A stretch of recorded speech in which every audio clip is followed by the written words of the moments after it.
본격적으로 그러면 블록체인 국내 동향을 좀 쭉 설명을 드리도록 하겠습니다. 저번 주에 저희가 이제 화요 모임이 없었고요. 그래서 2주 차를 다 하려고 했는데, 그러니까 저번 주에 좀 일들이 좀 많았습니다. 많아가지고, 일단은 그 내용을 바탕으로 해서 쭉 설명을 드리도록 하겠습니다.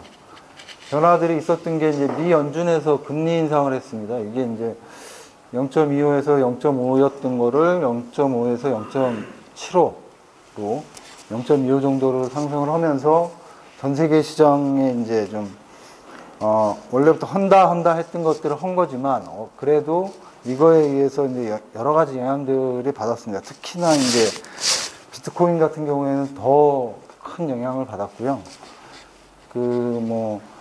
11월 한 달 동안 거래량이 이것뿐만 아니라 저번 주에도 제가 계속 설명을 드렸지만 위안화가 계속 절하가 되면서 그 거래량이 상당히 폭증을 했습니다. 그리고 그 비트코인을 해외로 송금하는 것 자체를 좀 막겠다라는 그 중국의 의견들도 내부에서 흘러나오고 소문들도 나오고 막 이러면서 비트코인 가격이 많이 올랐고, 그 다음에 또 인도가 또 금융 화폐 개혁을 하면서 그 영향에 따라서 11월 한 달 동안 거래량이 그 전에 비해서 50% 이상 급증을 했습니다.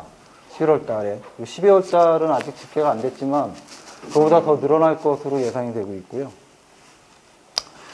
그 비트코인은 중국의 이제 외환송금 규제가 이제 연간 그 5만 달러입니다. 연간 보낼 수 있는 게 5만 달러고 우리나라 돈은 한 6천만 원 정도 되죠. 6천만 원 되는데 실제로 거래소에서 거래를 하게 되면 BTC를 하루에 보낼 수 있는 양이 200BTC 정도 됩니다.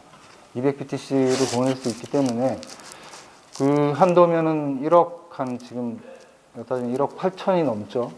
지금 현재 1억 8천이 넘는 거를 하루에도 보낼 수 있기 때문에 그쪽으로 상당히 좀 많이 몰리고 있다라고 보시면 될 것 같습니다. 그리고 비트코인이 근데 그러면서 이제 차지하는 비중이 전체 코인에서 차지하는 비중이 코인마켓캡에서 보시면 나오는데요. 한 86% 정도를 차지합니다. 그전에는 80% 정도를 차지했던 게 그러니까 11월, 12월을 거치면서 86%까지 치솟았습니다. 대신에 이제 다른 코인들이 좀 많이 떨어졌죠. 이게 보시면 이제 주간 13일부터 오늘까지 쭉 오른 건데 790불을 넘었습니다. 지금 793불 정도까지 됐죠. 우리나라로 따지면 지금 75만 원까지 올랐나요? 네, 그 정도까지. 네, 95만 원, 6만 원까지 올랐죠. 올라가지고 다른 나라에 비해서 조금 더 저희 나라가 좀 가격이 더 비쌉니다. 비교해봤을 때 약간 비쌉니다. 차지하는 비중은 근데 점점 더 비트코인이 더 늘어나고 있는 상태고요. 근데 이제 속도도 그러면서 좀 문제가 좀 있었습니다. 저번 주에 보내고 받고 하는데 시간이 좀 딜레이가 좀 많이 되는 그런 일들이 좀 있었습니다.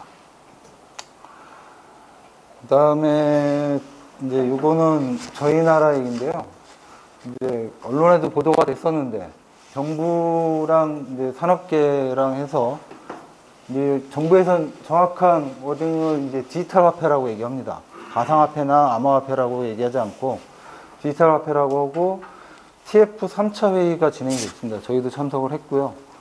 여기에는 그 한국은행, 그 다음에 금융위원회, 금융감독원, 그 다음에 기재부, 그 다음에 금융연구원, 이런 데들이 다 참여를 했습니다. 우리나라의 금융과 관련된 모든 그 정보기관이 다 참여를 했고요. 국장급에서 과장급까지 다 참여를 했고, 산업계라고 했을 때는 그러니까 저희를 포함해서 거래소 한 3군데, 코빗, 코인플러그, 그 다음에 코인원, 그 다음에 또 한 군데가 이제 센트비라고 하는 데가 있는데 외환송금을 전문으로 하는 데입니다. 센트비라고 하는 데가 있는데 거기 해가지고 이렇게 참여를 했고요. 내용은 대외비입니다. 대외비니까 대외비라고 해가지고 밖에 언론에 공표가 안 됐습니다. 안 됐고 단지 이제 나왔던 얘기는 법적 제도적 장치를 마련을 하겠다라는 거는 이제 그 이후에 공청회에서 이제 나왔던 얘기고요. 그 이제 비트코인이나 뭐 가상화폐에 대해서 뭐 법적인 제도를 마련하겠다라고 얘기는 이제 언론에는 그렇게 나왔습니다. 근데 실제로는 뭐 가상화폐에 대해서 법적인 규제를, 그러니까 규제라든가 규정을 정확하게 하겠다는 얘기는 아니고요. 그 뭐 다른 나라처럼 화폐나 지급수단으로서 하겠다는 얘기는 아닙니다. 엄밀하게 얘기했을 때 그거에 대해서 한 2, 3년 후를 내다보고 있고요. 당장에 이제 거래소들이 이제 그 가상화폐를 거래했을 때 거기서 이제 그 KYC, 그러니까 본인 인증이라든가 이제 이런 부분들에 대해서 그 다음에 외환송금이라든가 이런 부분들을 어떻게 자율적으로 규제할 것이냐에 대한 논의들이 좀 있었고요. 그래서 자율규제로 좀 얘기가 많이 됐습니다. 그러니까 어떤 법을 만들어서 규제하는 거는 그 업계에도 문제가 있고, 그 다음에 법에서 금융업을 하려면 자본금 규모가 최소 뭐 20억, 30억 뭐 이렇게 규정이 되어 있습니다. 이제 그걸 넘으려면 벤처기업들이 좀 되지 않는 경우가 많거든요. 그래서 이제 그런 부분들에 대한 논의들이 있었고요. 이거는 이제 이후에 핀테크 산업협회라고 있습니다. 우리나라의 한국 핀테크 산업협회에 블록체인 분과를 신설을 했고요. 여기에 17개 업체가 지금 참여를 했습니다. 참여를 했고, 여기에서 이제 논의를 모아서 그것들을 정부에 건의하는 형태로 했고, 그러면서 자율적으로 자체 내부에서 규율을 정해가지고 그 자율 규제를 하자. 이렇게 이제 결정을 했습니다. 정부에서도 그 부분에 대해서는 뭐 이렇다, 가타부타 얘기는 없습니다. 정확하게. 그냥 지켜보겠다라는 정도의 얘기가 있었고요. 그 다음에 디지털 화폐의 경우에는 이제 저희가 이제 유일하게 우리나라에서 퍼블릭 블록체인을 이용한 가상화폐를 만드는 그 회사여서 개발을 하는 회사이기 때문에 따로 논의가 이제 정부 관계자들이랑 얘기가 됐었는데, 얘기됐던 것들은 지금 상품권이라고 하는 제도가 있는데 상품권이 사실은 법이 없습니다. 법이 1997년인가 8년도에 폐지가 됐습니다. 폐지가 되면서 실제로 상품권은 그 약관, 표준 약관에 의해서 그 규제나 어떤 형태, 그러니까 자율 규제들을 하고 있습니다. 내부에서. 그런 형태로 그 가상화폐나 디지털 화폐를 규제하는 게 낫지 않겠느냐라고 그 정부 관계자들이 제안을 했습니다. 그렇게 제안을 했었고요. 그 내용은 뭐 언론에 공개되지는 않았습니다. 그래서 그리고 2, 3년 후에나 좀 법제화나 이런 것들을 논의해보자. 지금 당장 이것들을 내년에 비트코인 등 가상화폐에 대해서 화폐로 인정을 하든 지급수단으로 인정하게 되면 아마 그 가상화폐를 그러니까 개발하는 저희 같은 데는 바로 규제 대상이 돼버리기 때문에 여러 가지 법에 있어서 그런 부분에 있어서 좀 자유롭게 해주겠다라는 게 정부의 어쨌든 입장입니다. 지금 현재까지는. 그래서 좀 그것들을 잘 진행을 하라고 이제 얘기를 회의에서 좀 받았고요. 이거는 이제 내년에 이제 회의가 4차 회의가 또 열립니다. 열리면서 지속적으로 아마 이건 정부랑 소통을 하는 그런 자리에 이제 저희가 계속 참여를 하게 될 것 같습니다. 그 다음에 어제 있었던 일인데요. 이더리움 재단에서 운영하는 포럼의 회원 DB가 해킹이 됐습니다. 이게 이제 이더리움 재단이 이제 이더리움을 관리하고 있기 때문에 사실 그거와 관련해가지고 좀 뭐 여러 가지 문제점들이 계속적으로 지금 이더리움이 문제가 발생이 되고 있습니다. 이게 이제 16,000명의 유저랑 그 다음에 메일 주소, 비번까지 해킹이 됐다고 그러고요. 그 다음에 전화번호도 같이 해킹이 됐다고 그러는데 이게 이제 해킹한 게 이제 어제 됐고 오늘 이제 공식 블로그에 올라온 겁니다. 블로그에 올라왔고 비번을 바꿔라 이제 이런 식으로 했는데 비번은 아마 근데 암호화를 그렇게 빡세게 하지는 않았던 것 같습니다. 그래서 뭐 그냥 풀려버리는 암호화된 걸 풀 수 있을 정도로 아마 암호화가 됐었던 것 같고요. 좀 근데 이게 이제 문제가 되는 게 전화번호를 통해서 이 그 어떤 정보들 그러니까 전에 했던 그 어거 코인을 도난했던 이 해커가 동일한 해커가 했던 건데요. 이게 이제 어거를 도난했던 수법이 전화번호를 가지고 이메일 계정에 그거 바꿔가지고 접속을 해가지고 어거를 그 토큰을 도난했던 사건인데요. 이게 이제 보스체인이라고 하는 사람이 펜부시 캐피탈의 아주 주요한 그 가상화폐에서 투자를 많이 하는 사람이죠. 이 사람이 이제 30만 달러를 돈 나가는데 이 해커가 이 포럼 해킹을 한 것으로 이제 드러났고요. 이제 공개적으로 공식적으로 그렇게 이제 그 도난 방식이나 수법이 동일한 것으로 드러났습니다. 그래서 좀 그 이더리움 자체에 대한 이제 신뢰에 대한 문제들이 계속적으로 제기가 되면서 이제 포럼까지 해킹이 되면서 포럼의 회원 DB까지 해킹이 되면서 계속 이제 이더리움은 떨어지는 거에 더 탄력을 받는 그런 형태가 됐죠. 지금 계속 떨어지고 있습니다. 계속 떨어지는데 뭐 어디까지 떨어질지는 잘 모르겠고요. 뭐 근데 그 적극적인 대응이라든가 이런 것들을 잘 못하고 있는 것 같습니다. 재단 전체적으로, 이더리움 재단이 현재 뭐 그 보안 전문가를 뽑았다고는 하는데 그게 이제 적절하게 이제 이렇게 대응들을 못하고 있는 상태인 것 같고요. 그러면서 이제 기타 코인들의 이제 특징적인 변화들이랑 이제 상승하는 코인들을 좀 보면 그거와 대비해서 이더리움 클래식이 지금 한 30% 정도 가량이 올랐습니다. 가격이. 근데 이더리움 클래식이 에이다라는 개발팀에 그 합류를 했습니다. 그러니까 클래식을 개발하던 사람들이 이 에이다 개발하고 있는 IOHK라고 하는데 합류를 하면서 이더리움 클래식이 이제 가격이 같이 그거에 대한 기대감 때문에 올랐다고 보시면 될 것 같고요. 에이다라고 하는 것은 우리나라에서 작년에, 올해 한 70억 정도 다단계 코인으로 판매가 됐던 것이고요. 일본에 있는 뭐 재단을 통해서 이제 우리나라에도 얼마 전에 또 와가지고 발표들도 했었는데 관련되신 분들이 했었는데 어쨌든 여기 이제 개발팀에 합류가 되면서 이런 클래식이 좀 가격이 좀 올랐다라고 하는 거. 그 다음에 두 번째로는 메이드 세이프 코인이라고 하는 게 있습니다. 여기가 이제 가격이 지난 주간 쭉 오르고 있는데요. 여기가 오르는 이유가 이제 몇 가지가 있었습니다. 그 처리하는 속도에 있어서 그러니까 초당 100건의 트랜잭션을 처리하는 것들을 달성을 했다라고 하는 게 13일인가 14일 날 정도에 개발팀에서 발표를 했고요. 그 다음에 메이드 세이프 코인이 이제 곧 업그레이드를 할 것이다 라고 하면서 이것과 관련되어 있는 브라우저가 이제 출시가 된다고 합니다. 비커라고 하는 브라우저인데요. 이거는 이제 P2P로 연결되는 브라우저 형태입니다.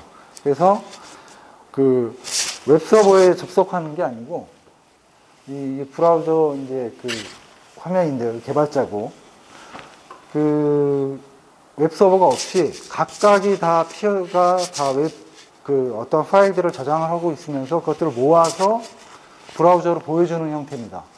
그래서 이게 이제 이 메이드 세이프 코인이랑 관련이 있습니다. 관련 있는 개발자가 이것들을 개발한 거고 이 기술을 바탕으로 해서 개발을 했다고 합니다. 그래서 이것 때문에 메이드 세이프 코인이 그 가격이 올랐고요.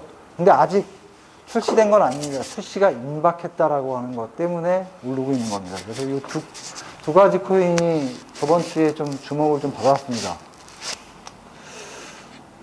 그 다음에 우리나라와는 좀 다르게 일본 같은 경우에는 현재 블록체인 컨소시엄이 지금 회원사가 100개를 넘었습니다. 여기가 BCCC라고 하는 데인데요. 블록체인 뭐 추진협회라고 해서 여기에는 지금 현재 마이크로소프트랑 컨센시스 뭐 그 다음에 PwC 이런 데들도 가입이 되어 있습니다. 다른 나라의 회사들도 가입이 가능합니다.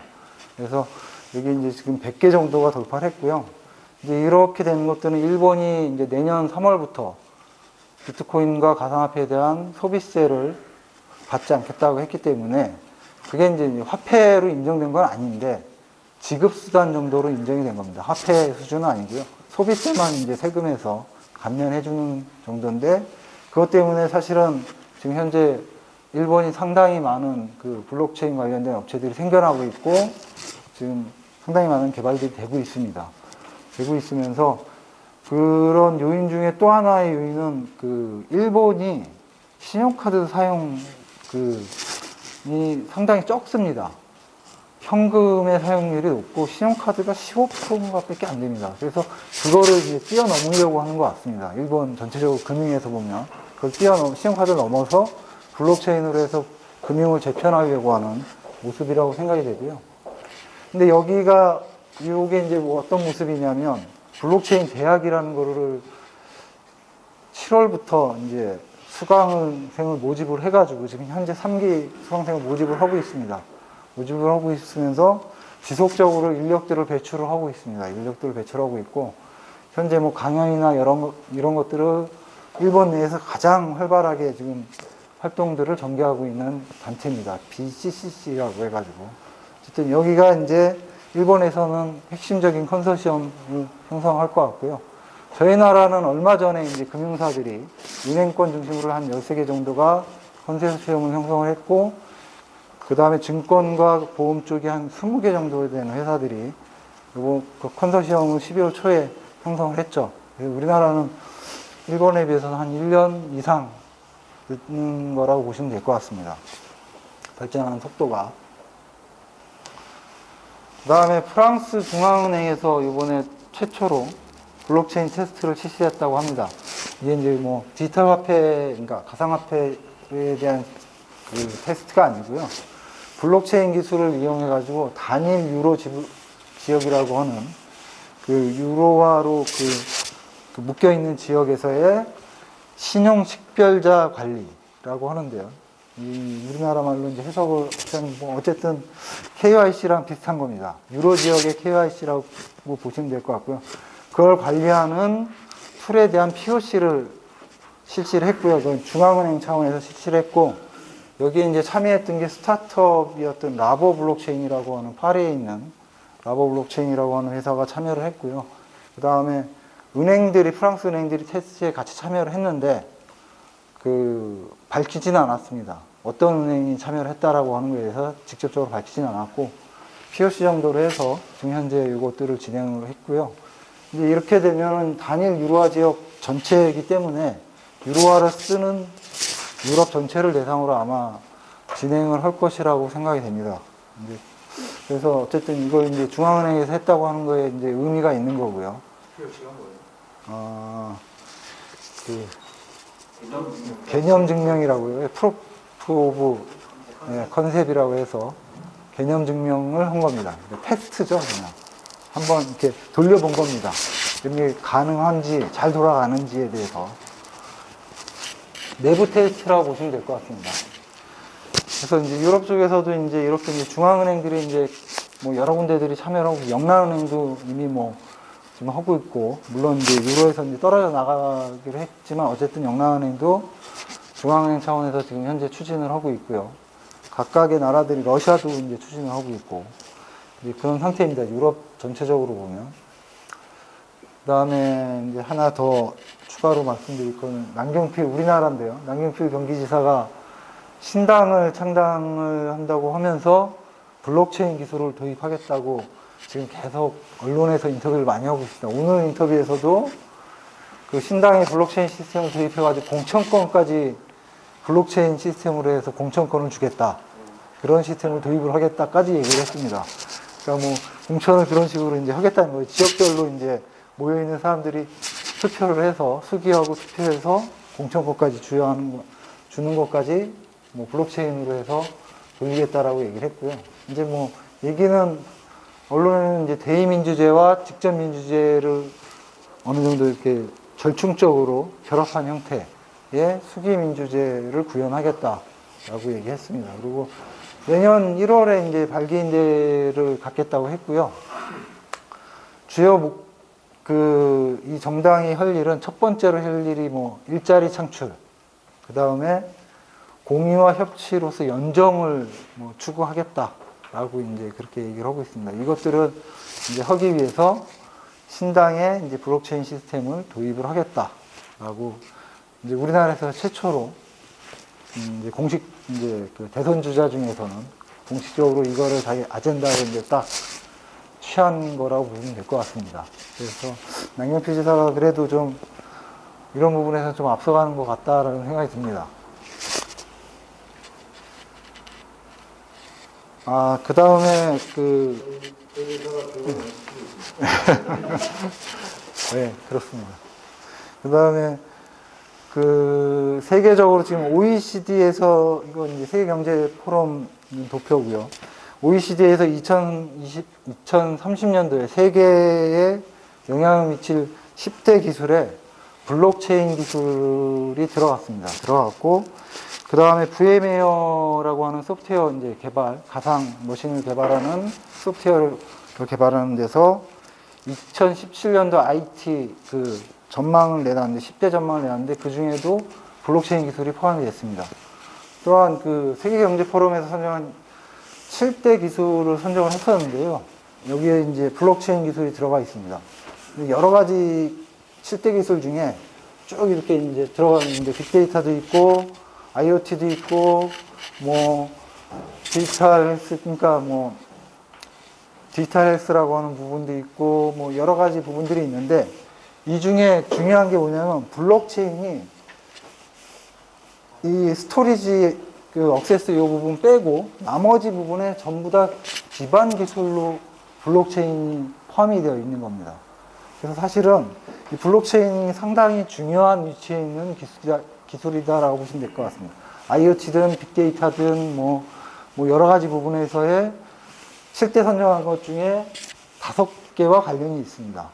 블록체인 기술이. 그래서 앞으로 이제 이런 블록체인과 관련된 기술이 미래에 얼마나 우리 생활과 여러 가지 살아가는 삶에서 큰 영향을 줄지에 대한 그런 것들을 올해 말에 이제 정리가 되면서 많은 것들이 이제 시사점들을 주고 있다라고 보시면 될 것 같습니다. 이런 것들 이 도표는 건국대학교 이영환 교수님이 만드신 거고요. 이영환 교수님이랑 같이 제가 이렇게 보고서를 하나 만들면서 거기에서 만들어진 도표입니다. 도표여서 어젠가 이제 키사에서 그 보고서가 발표가 됐고요. 전 세계 동향에 대해서 키사에서 발표가 됐었습니다. 그 보고서 만드는데 제가 좀 참여를 같이 했었습니다. 이상으로 제가 오늘 말씀드릴 부분들은 다 말씀을 드렸고요.